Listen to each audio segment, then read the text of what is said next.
designed to encourage, empower, and educate real estate professionals by sharing best practices from business leaders that are proven winners. I'm your host, Kyle Malnati, and this is Calibrate Real Estate. Broadcasting from the Mile High City, thank you for tuning in to the Calibrate Real Estate Podcast. As you know, we are hosted on Apple Podcasts, Spotify, and YouTube. I'm Kyle Malnati, your host. My esteemed guest, Saria Finkelstien. Say hello, Saria. Hey, Saria. Nice, classic. Saria is the lead buyer specialist for a team that has 20 agents. They did 607 units last year, 200 million in production. And the coolest thing that we're going to talk about is she's got a buyer-focused business where she is showing almost no property herself. Saria, how in the world do you do that? Well, other than being a magician, so I run what's called the showing model. And that's what really changed my life, because everyone always hates working with buyers because they don't like to schlep them around in their car and go and show them tons of houses that they didn't want to buy. So we had to find a way to make it scalable and make it so we could build a really big business working with just buyers. So I spent the last 8 years trying to figure that out because there was no system out there when I got into the business. And when I first got into it, I realized early on that I loved working with buyers. So I had to find a way to make it work. I think it's a great value proposition. So many people are focusing on how to get out of the buyer game, and you're diving right into that. And I think it's really, really cool for what that's worth. Where this got started, this interview concept at least, is that I put out on our 30 Under 30 Facebook group saying that I wanted to have a discussion about systematic success. I just finished reading The E-Myth. I know I'm kind of late to the party. Everybody's read that book, but you really can't do a business like this, scale it, have it very buyer-oriented without systems. So let's go right into systems. What are some of the things that your team does at the Lori Finkelstien Reader Real Estate? How do you guys get this all together? And I'm giggling because that's a mouthful, but how do you guys get all your systems together? Well, let me backtrack. When I got into the business 8 years ago with Lori, there were 0 systems. We had no database. Now, Lori had been in the business at that point for 15 years. And at that point, there were 4 of us, including Lori. And we were basically flying by the seat of our pants. She had a great business selling a couple hundred homes a year and just basically growing a business by accident, right? And so we joined a new company and we realized our business wasn't duplicatable. It wasn't scalable. So we had to make a quick change and change everything, because we used to come in every single day at noon, sit around in our yoga pants and wait for the phone to ring. We weren't prospecting. There was no buyer consults. This was all foreign to us. So once we learned about it, we got a rude awakening and we had to change everything. So we took it all piece by piece. And the first thing that we systematized was our lead generation and bringing in a CRM, which we never had. And I remember Lori telling us that she was getting this system, that she was going to be able to tell how long it took us to call each buyer, how many times we called them, and she was going to be able to track everything we did. And I was scared. That was the last thing that we wanted. So that was really where the system started. And then we started realizing all of the holes that we had, that we didn't track our sources. So we didn't know where our money was best being spent. We weren't tracking our past clients. So we weren't tapping into our sphere. So that was a really big turning point for us in our business and where it really all started. All right. And so if you've got a favorite system, which might sound a little bit goofy, especially for the free spirit, maybe a little bit ADD realtor out there that isn't super organized, what do you think is the most effective system or the favorite system where you're like, once you figured that out, you're like, oh my gosh, this enables us to do so much more with so much less effort? For me, it's the showing system. To be able to work with more people by not showing any homes just meant that that was more time for me to be in the office prospecting, looking for new clients to work with.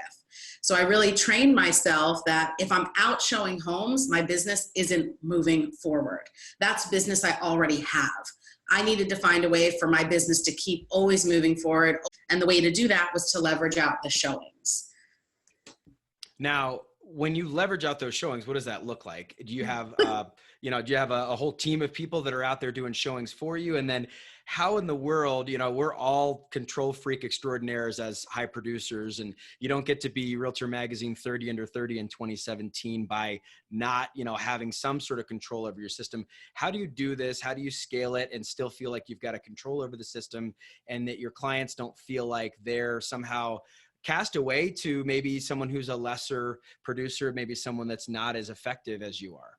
This is my favorite question, because this is what everyone wants to know, is do you still have repeat referral clients? Aren't you losing your sphere and things like that? So there were multiple iterations to the showing model. And when I first started, we had a pool of agents who were newer agents into real estate who needed income and didn't have deals that they were doing yet. So we had that pool of agents that I would pull from. We had a group message stream, and I would send a message in there and say, who's available tomorrow at 2 to take out a buyer to see 3 houses? And then they would all be raising their hand, arguing over who was going to do it, right? So that was how it started. And then eventually that wasn't working anymore because my clients were seeing too many people and they weren't feeling that connection. So then it became time for me to hire my own personal showing agent, who was the same person they were seeing every single time. And there were times where we were in a bind where there was too many people who wanted to go out at one time. So I would still tap into that pool, but more than likely they were always going to be seeing that same person. And that made a really, really big difference in making that model work. Now, Saria, what do you do to train these people? Because I would imagine, especially if they're younger, if they're newer, they don't have to be young. I guess they could just be new. Just new. Yeah. What are the things that you're like, look, this is your system. This is your checklist. These are the things you've got to do. Because I think innately someone that has become a top producer, someone that is out there doing business, you kind of know what you're doing, but sitting down and actually writing it out, bullet pointing it, giving someone a guide or a checklist or a field guide, if you will.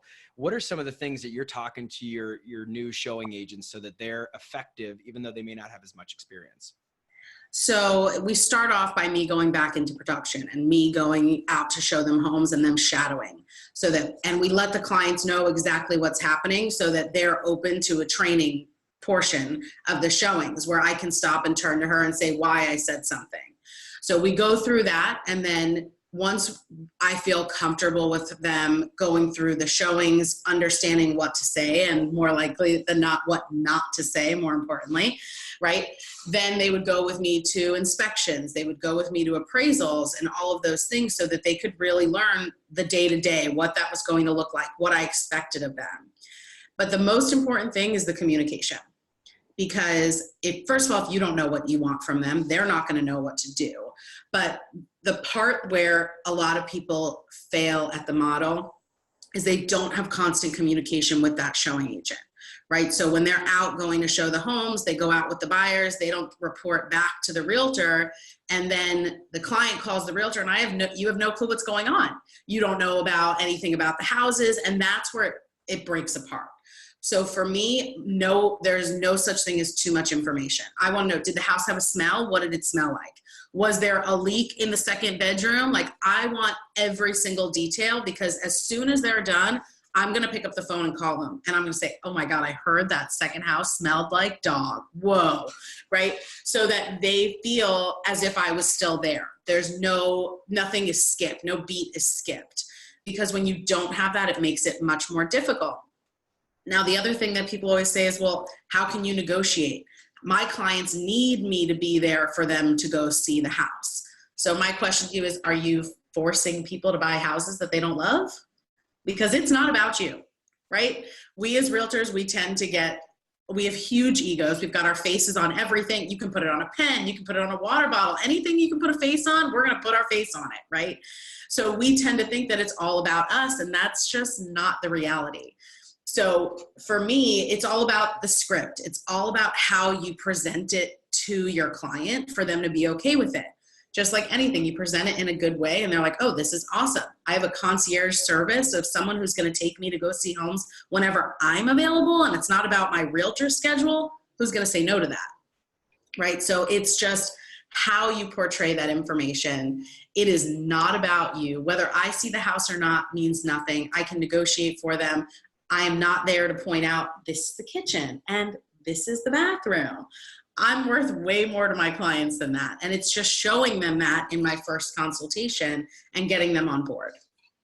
Oh, sister, that is such an important gut check. It is such an important check your ego at the door, because, and frankly, it is establishing your value. Your value, and you said this at the beginning, is lead generation. Constantly keeping business going. And think about how much, and I'm just thinking about this myself. I'm like, I've got a couple of agents that are kind of doing this, but not really doing it intentionally. And we could really leverage our business if myself, the most experienced person, is on the phone, talking to people, generating more leads, setting things up, and then deploying them. And they get dignity because they're like, look, I don't know as much about the real estate industry. I don't know how to close deals necessarily, but I can open doors. I'm licensed. I'm showing people around. And that was just such an important reminder to me, is that it's not all about me. It's about making sure our client has access to the deals and everybody feels like they're operating in their strengths, which I think is really important too.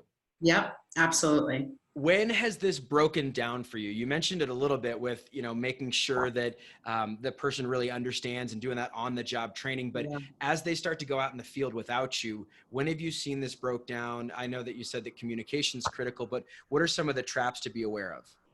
So the big one, like I had said in the beginning, was when it was too many people and they weren't feeling connected and they felt like they were being passed around.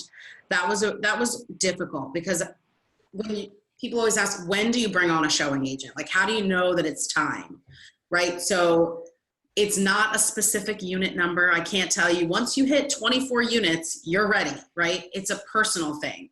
Some people are ready at 24 units. Some people can be good on their own up until 50 units till they bring them on. So it's really about two things, because if you bring them on too early, you could lose really good talent because you don't have enough business to feed them, right? And so I look at them as like my little chicks that they're waiting for me to put worms in their mouth. And that if I don't have enough worms to give them, I'm doing them a disservice and they're gonna leave. They have to go get their worms somewhere else. But if you bring them on too late, you're gonna lose clients because you're not able to give them the service that they deserve and that you promised them in the first place.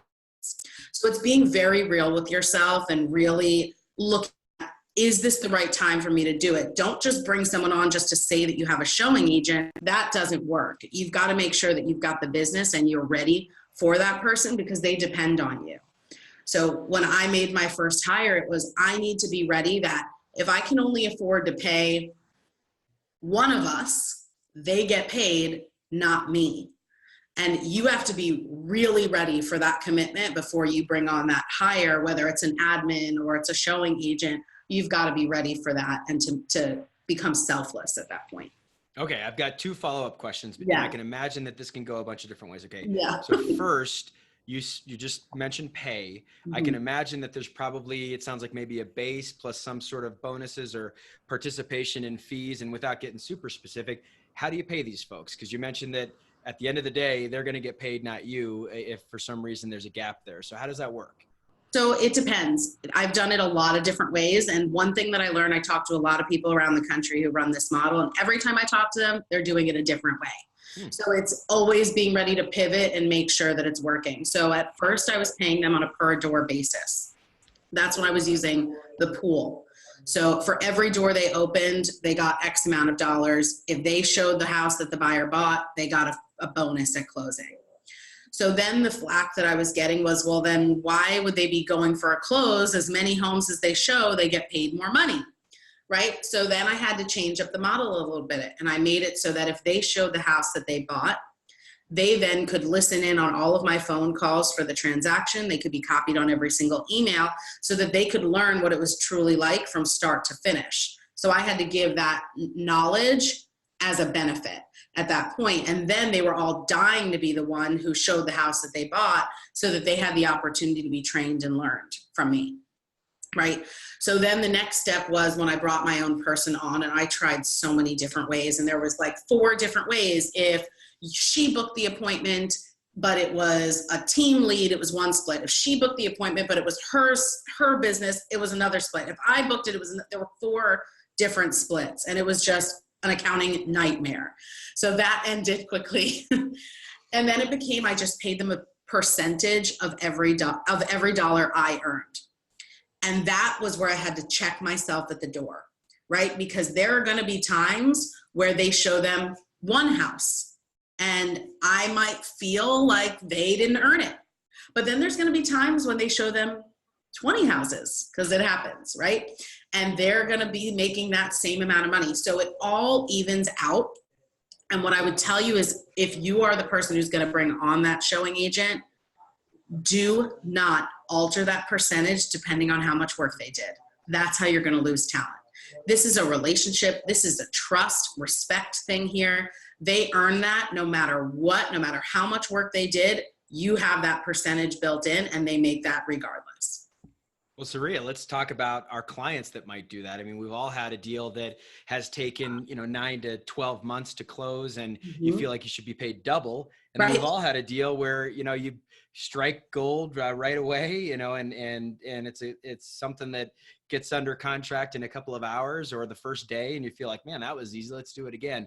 So I agree. I think that we've got to have integrity with the way that we're paying our team, just like we would want to if we were the person that our client was looking at us and saying, well, I think that you should be paid less because it only took you a couple of hours. You only had one showing, so you don't deserve 6%. You only deserve 4%, right? We wouldn't want it that way, so we have to treat them the same. Right. We're paid for results. We're paid for success. We're not paid by hour. And so my other follow-up question was, and I have a feeling this will go a bunch of different ways. Why did you start doing this? Like at what point were you like, I have to do this? And what were the reasons why? Because I feel like that's important to connect with people of just what spot in your life you felt like you got to where you really wanted to start this program. Well, when I started pulling my hair out, when I realized that I wasn't able to give the service that I was promising to the clients, my system was broken, and I had to find a way. And accepting the fact that I could only work with a certain amount of clients wasn't good enough for me. I am the hardest on myself of anyone. So I always need to see that growth. And it was either accept that you can only sell 30 homes a year, or you've got to bring on someone else so you can help more people. And for me, it was always about being able to help more families. So I could give better service, help more families, make more money, and work less. It was a pretty easy thing to understand at that point. I was like, okay, this is a no-brainer. It's time. Let's do this. Yeah. One of the things I thought was really cool, and Saria and I have been buddies. We've seen each other at our 30 Under 30 reunions since 2017, and we've also been on mastermind calls together. But I didn't know this, and I was, Kayla Davis, our podcast producer, made sure to say, plug this, talk about this, talk about lab coat agents and the class that you're doing and what that all means. And That's so cool that you're doing that. What's that all about? Oh, God, this is like my baby. So, this all started because when I got into the business, I quickly realized that I loved working with buyers. I loved giving the key as opposed to taking it away. I loved the whole process better than I did with sellers. I know I'm a total weirdo, but with sellers, the first thing you have to do is go spend money, right? You've got to go buy a sign. You've got to go get a photographer. You've got to go spend money before you make anything. Whereas with a buyer, the first thing I have to do is have a conversation. So the big thing for me was that whenever I would go over and above for a buyer, they were so grateful. But when I would do it for a seller, they acted as though it was expected. And I'm a total butterfly heart person. I love the feelings. Like, I love when they love me and they're excited. And I didn't get the same feelings that I did with sellers that I did with buyers. So I went out there and I started looking for a course that I could take that could teach me how to run a buyer-focused business.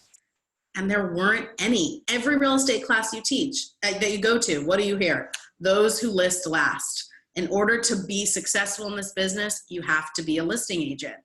And I just couldn't accept it. I was like, there's no way. There's got to be a way to do this as a buyer's agent. This is what I want to do, and I've got to find a way to do it. So I started documenting all of my wins and all of my failures, where there were a lot of those, and trying to find a way to make this work. And that became my mission. So about 2 years ago, I did a webinar just like this for lab coat agents about the showing model. And Nick and Tristan had reached out and they were like, we need people to hear this.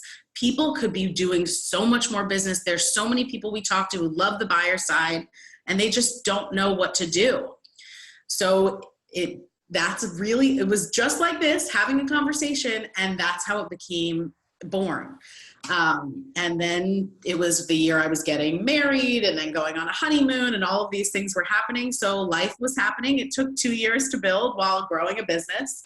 And I'm so excited because this month it becomes available, and next month is our first group starting the class, and I'm very excited.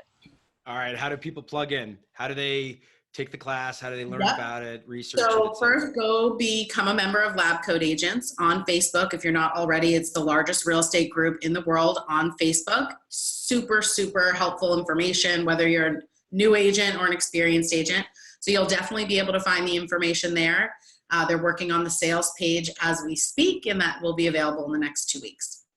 That's awesome. So you also mentioned you got married, honeymoon. Yeah. Talk about what family life is like and having a team around you that you can really, I mean, I would imagine you have the ability to do so many things now that you have a team supporting you. And I think for that Lone Ranger agent that's out there, or the new person that's looking at how do I create, maybe a sense of serenity around certain times of the year. I don't like to use the word balance because it's really, I think, misunderstood, but how do you enjoy life also while having all this hectic stuff? And talk about being married and what that's like and how that's brought some new things to your business. Well, being married is awesome. My wife is amazing. And she's so supportive. And I think that's whenever I'm talking to people when they're getting into real estate, when they're interviewing for our team, I always dig really deep on if they have support. Because if you don't have that support at home, it is very hard to be with a realtor, guys, right? I remember our very first date, and I said to her, listen, I want you to know my phone is never going to stop ringing. And if it stops ringing, we have a problem. I need you to understand that and be okay with that. And she's like, no, that's okay. I'm like, no, I don't know if you understand how much it's going to ring, but I just need you to hear when it rings, just go cha-ching, cha-ching. So it's being upfront and making sure that you have a partner who's going to support you, because there's going to be late night phone calls. There's going to be evenings. There's going to be weekends. And if you don't have the support, it's just not going to work. And that was a failure that I had with the showing agent that I hired. Is in our first meeting, I told her I did not feel she had the support at home and I didn't think it was a good fit. And then I got in a bind, right? And I hired out of desperation, which is never a good thing. And I was like, you know what? She's good enough. And she wasn't. I brought her on. It set my business back. She didn't have that support at home. And then all of a sudden, one day, she just didn't come in anymore and left me high and dry. So trust your gut. Make sure that when you are bringing somebody on, that they do have that type of support at home, or it's not going to work. So that was a little tangent, but super important.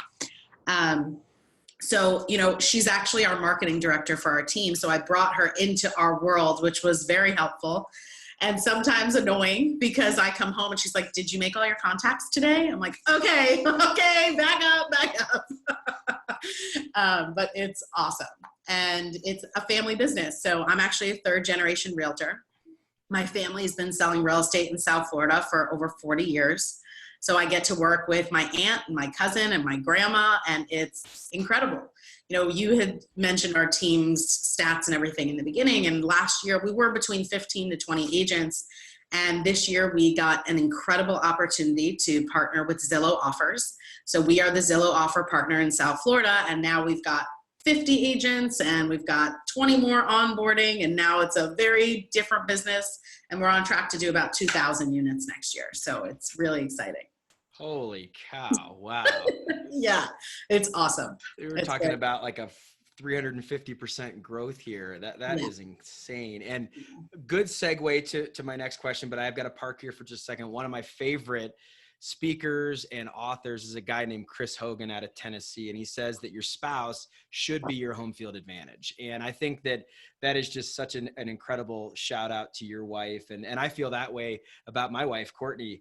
And she has now come into our business. She's always been a part of the business throughout my career. And it just having her work in the business helps calm me. It Yep. helps make me normal. I mean, I'm most comfortable at home anyways. I think most people are. I'm a homebody like nobody. Oh, And me too. Oh, so I I love just it. want to And be at home in my pool with my wife and my dog, and I am a happy freaking camper. oh, I love it. That's your happy place. Yep. So Yep. marketing, you mentioned, marketing director. One of the things that you commented about is that marketing is really a specialty of yours and branding your business specifically. When we did our 30 under 30 reunion in Charleston, South Carolina, one of the comments that you had made is that's a real strength of yours. So how do you differentiate your branding and how you brand your business? So, our team as a whole, that's our specialty is marketing. Now, we have a very large budget at this point. She spends well over $100,000 a month on marketing. So we've got bus benches and billboards, and we run the guaranteed sale program. We're on TV and commercials and movie theaters and all of that. So obviously we didn't always have that type of budget. So that grew over time. It started with one bus bench and then two, and now there's 50, so it's something that grew over time. And then for me personally, it was really important for me to find a way to stand out, because it was amazing that I had these mentors and to be able to join the family business, but I wanted to also pave my own way, which was really what drew me to 30 under 30. Right. So that was something that when I first heard about it, I was like, wow, that is amazing. Like, I want to be a part of that group. And I took on different things on the board and everything so I could build this resume so that I could make that a reality. And that was a huge, huge goal of mine. And so I started branding myself as your favorite realtor.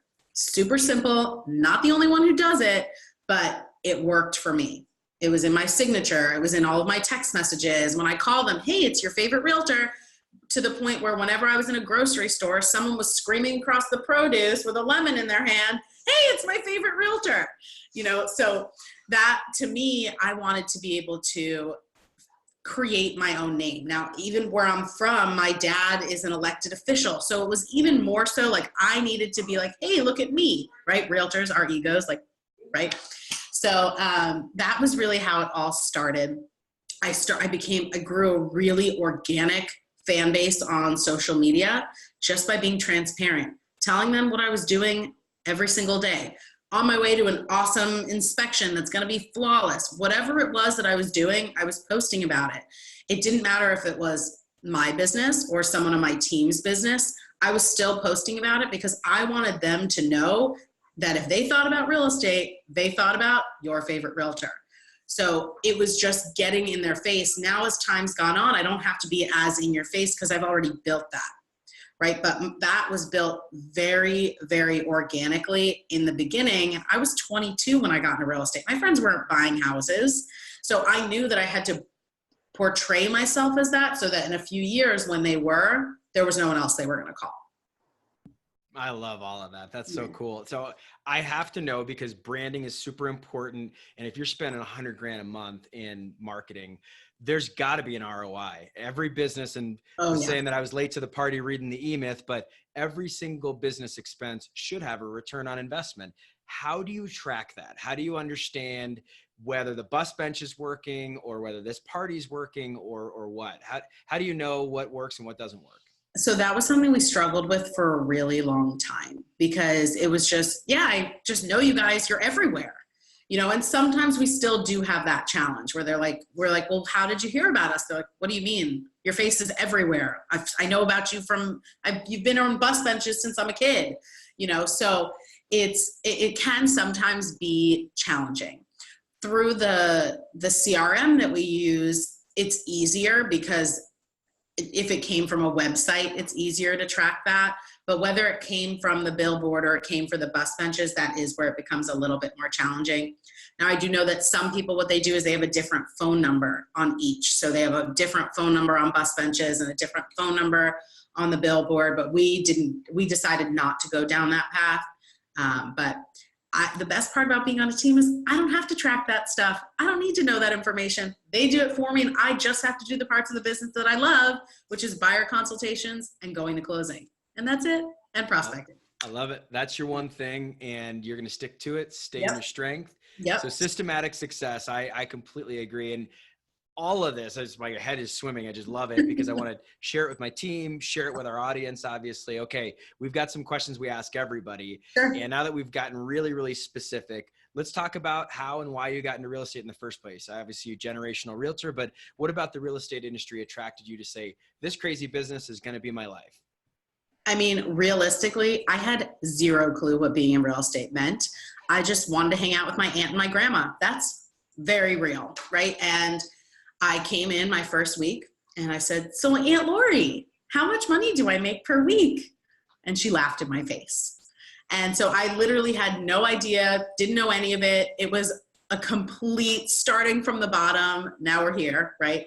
And I had to learn everything from the bottom up. And I happened to be good at it. But even though it was always my plan to get into real estate, I always said to myself, I need to have a fallback plan in case it doesn't work. So I did go to college. I got my business management degree so that I could at least always have that if it didn't work out. Thankfully, it did. And I didn't have to worry about that. All right, next question. And I have a feeling I know a few of the answers here that you could, but how do you feel about some of the more memorable and impactful experiences in your real estate career, and kind of what were some of those things that you really like look back and say, wow, I can't believe that happened to me? I mean, the first one is 100% 30 under 30. It was something that I worked very, very hard for. It took 3 years. My first year, I made it into the top 50 and didn't get through. The second year, I waited until 2 days before and did my application because I was just like frustrated and didn't get into the top 50. And then the third year is when I finally did. And when I finally got there, it was just the pride that you felt to be a part of that group and to be recognized outside of your local community. It was a dream come true. It was just so, so exciting. And it's my favorite group to be a part of. The information, the knowledge, these people are just such high-end professionals that to be a part of that group is, I can always say that I'm a 30 under 30, even when I'm 60 years old. So I love that too. But I mean, honestly, for me, every single deal is memorable. My favorite part about real estate is that when you're working with someone, there's always some type of life event going on, right? Either they just got married, they just got divorced, someone just died, they just had a baby, their kids just went to college. There's always something happening, and they invite us into their lives at that point, and they're trusting us with where they're going to raise their family, where they're going to breathe their last breaths. And I don't take that lightly. I'm a major people person. The buyer consultation is what put my business on the map. It's what completely changed it. If you're not doing a buyer consultation yet, if you go to YouTube and you type in my name, I have a live buyer consultation right on YouTube that you can watch that completely changed my business. So that is where I get to really listen to where the struggles that people are having, whether they were working with another realtor and had struggles or the struggles in their life. And I get to find a solution and help bring them to that next chapter. And that is just like, oh my God, my favorite thing in the whole world. Wow, that is powerful. So pause. I mean, everyone's going to pause it and rewind it anyways, but tell me again about the YouTube buyer consult. Yeah, that's really cool. How'd you do that? So it was just a Facebook Live. One day people kept reaching out about my buyer consultation. So I was like, all right, let me just do it live on Facebook. And I just set up a camera. There was a room full of people. And I just did a fake buyer. It was people from my team were the buyers, but there were no scripts, anything. We just went off cuff, and I went through my whole presentation. Now, there's definitely been some tweaks and things since then, but it'll give you a really good idea of what a buyer consult should look like. And I could talk to you literally for hours about the buyer consult and how deep you have to go with questions. And it's not just about the questions that are on your paper. It's about going deeper and finding out what is important to them about a two-story? Well, if it is a two-story, does it matter if the master bedroom's upstairs or downstairs? Do you need a secondary bedroom downstairs for elderly relatives? What about for the nursery? Does it matter if that's upstairs or downstairs? Does it matter if it's the closest bedroom to the front door, right? You don't think to ask those questions. You just ask, do you want a one-story or a two-story? When the reality is you don't really know anything when you just ask that question. And you're going to be saving yourself so much more time, showing them so many less homes if you spend that time in the beginning to actually ask those questions and find out what they really want.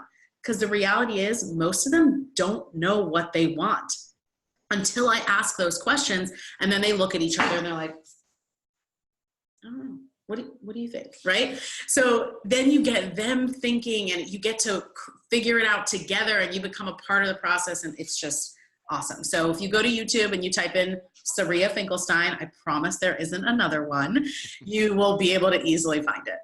There's one that's older, but look at the one from 2017. That's the benefit of having a very distinctive name. Yes. Don't need to brand yourself any other way than that. Nope. Okay, so you've spoken a lot openly about failure and you're very transparent. One of the questions I really like to ask is that I think a lot of people, especially young people, get bent out of shape when something doesn't work. They make their mistakes into failures, and failure seems more permanent than a mistake. My coach and mentor and just amazing trainer, a guy named Matt, told me very early in my career, he said, look, these are learning experiences. You've got to just understand you're not going to get things right. So how did you wrestle with, being able to just understand how to fail and make improvements? And what are maybe a couple of funny things that you could share of maybe things that didn't work out for you? So failure was a hard one for me in the beginning, just like it is for everybody. I'm a perfectionist. I want everything to always be right and moving up, and it's not reality, right? So my coach really helped me through that period as well, and understanding that if I'm not failing, then I don't have big enough goals and I'm not pushing myself hard enough. So then I had to realize, okay, the more I fail, the better I am. And making that shift in my head was a really big game changer for me. If I'm failing, I'm winning. Maybe not now, but that means that I'm going to find a way to win. So when you have a failure, look back, see what could you have done differently. Something that I like to do is we call RWBs. What'd you do right? What'd you do wrong? And what could you do better? Right? So I look back and I see what I could have changed, what I could do next time. And then I make sure I don't do it again. And then I'm going to find another failure down the road. Right? So it's one of those things that in the beginning is so difficult, and there's some failures that just hurt. When I did not make the final cut in the first time for 30 under 30, I bawled my freaking eyes out so much that the next year I told you, I just shut down. I was like, I'm not going to do this. Right. So it can be really hard and it can be debilitating. Honestly, one of the speakers at the 30 under 30, he completely changed my life. I think it was Wayne, when he talked about the I get to. Oh my God, right? It's instead of I have to do this, it's I get to do this. And that changed my life. So a funny failure, hiring is hard. And one of the showing agents that I hired, oh my gosh, it was one of my best friend who's on my team. His name's Matt. He had met this girl on a Jewish dating website. Wasn't for him, but he recommended her to me for a showing agent. No clue why I thought that was a credible source. She came in and she left at lunch and never came back. That was a tough one. So, yep, there's going to be a lot of failures, and you just got to get comfortable failing and fail your way forward. Oh my gosh. Oh, I just finished reading the book Failing Forward by John C. Maxwell, and it is such a good book. And the reason why our company's name is Calibrate is it's all about how you make those adjustments, how you make that the very intentional iterations, how you work to get better. And I loved your RWB, right? Yeah. So I learned this from my brother because he was in the military for years, and you've got an after action review in the military, and it's your RWB, except for at the beginning, they say, okay, what was the plan? what actually happened, because everyone has a plan until they get punched in the face, like Mike Right. Tyson says. So, you have what happened, the bullets start flying. Okay, what happened? What went right? What went wrong? And what can we do better to improve performance? And they look at failure, the military specifically, as an event, not a person. You are not a failure. This didn't work out. And here's what we can do to improve performance. I just love all of that. Love that. You had given me a great plug, and I love this. Episode 70. If you haven't heard Wayne Salmon's, his 7 decisions every leader needs to make from our 2019 mastermind. And I agree with you. I had that moment earlier this year. It was well after our event, but I needed to hear that I get to instead of I have to, because we're always saying, oh, I got to take my kids here. I have to do this with my wife. I have to do this with my team, or I have to have all these meetings, or I have to have this listing appointment. It's like, no, I get to, because if you use that approach, that positive, and it's hard because at times you're like, oh, I'm kind of forced to do this. But if you really think about people who have lost someone important to them, and if what they could give to just have that moment back with them, they say, I get to, I get to go do this. This is my privilege to go do that. It's a really important message. It really is. Okay, last question. And you mentioned you got into the business when you were 22. I did also, which is why I asked this question. It is based on a song called Dear Younger Me. And I have dubbed this as the advice you wish you knew when you were 22. So, obviously you've done everything perfectly. We've talked about that at length today. But if you could change anything, if you could write a letter to yourself when you were 22 saying, hey, heads up on this, or be aware of this. And I've gotten a couple of common answers, Saria, but I would love to hear what advice you'd give to that 22-year-old version of yourself. Or if you have struggles with that, what do you talk to the most about your young team members in their early 20s? Because often that's built out of what our thoughts are about being younger. So for me personally, it was not fighting scripts. In the beginning, I was just like, I don't need scripts. I'm Lori Finkelstien Reader's niece. Like, we don't do that. I know how to talk to people. I'm a people person. And I was wrong. I didn't know the language of sales. I didn't know how to talk to people to steer them in the right direction and get them to their goals. And once I learned that, it was off to the races.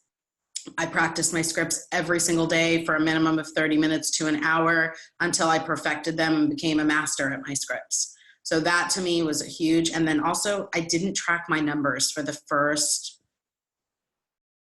maybe 4 years. And I wish that I could see them so that I could really see that trajectory. Because one of the things that I do is at the end of every month, I have like in front of me, it shows where I am or where I was at the end of this same month, the last 2 years and now, so that I can see that growth. Because if you just have your numbers in front of you of what your goal is for the end of the year, for 10 months out of the year, it seems so far away, and it becomes really hard to see that growth and see if you are truly moving upwards. So that really helps me being able to see year over year how it's changed. So tracking numbers and scripts. But for newer agents, I talk to them a lot about saving money and about putting your money away from taxes. I got myself into trouble, had to refinance my townhouse because I was spending money before I got it. And it was just, that wasn't something that I ever learned. It wasn't something that anyone ever taught me. And it was a hard lesson that I had to teach myself. So making sure that people understand the way that taxes work and that they understand that not all of that money is yours is really important. Oh, the money thing is one of those that it just feels like we have to burn our hand on the burner on the top of the stove to get that one, don't we? Yep. I've been there. One of the best lessons I ever had. Yeah, have that happen early for sure. Yeah. You had mentioned scripts. Going back to our 30 Under 30 Mastermind, episode 73, James Nellis was the moderator, MC of our mastermind portion of our reunion. And he talked about that. He's like, I didn't think I needed to have scripts until someone said, well, do you ever repeat something more than once in a day or in a week or whatever? And I think people, especially our free-spirited friends out there, feel like, oh, I could just kind of just go through this and it's just no big deal. And it's like, no, you need to have a script. You need to dial it in. And I think that's great advice. And I'm just so appreciative of your time today. This is, I mean, it's amazing. For those of you that get free content like this from Saria, she's out there, she's producing. I've constantly said that the people that are on this podcast, if you just add up our dollar per hour, it's an amazing value that people are getting. And so real quick, before we go, Saria, if someone wants to connect with you on social media, what are your favorite platforms? And then also let's talk more about your lab coat agents and how people plug into that. So Facebook, again, only one, Saria Finkelstien, should be easy to find. You'll have to follow because it's at the max, which is stupid. I don't do too much on my business page on there, so I wouldn't go there. And on Instagram as well. And I think it's just Saria Finkelstien. So again, easy to find. Yeah. I love it. And if they want to sign up for your class with lab coat agents, I will be screaming it from the rooftops as soon as you can go on there. So go follow me on wherever and you'll be able to find it. I promise you. If not, I'm not doing my job right. Saria Finkelstien, you are such a good friend. Thank you for joining us today. For my podcast producer, Kayla Davis, we say a huge thank you for that. Thank you, Kayla. For everybody out there that has been tuning in on Apple Podcasts, if you would give this a 5-star review, we'd be so appreciative. That helps our podcast grow. For Saria Finkelstien, I'm Kyle Malnati, and as I love to say, we will see you around the neighborhood. Thanks, everybody.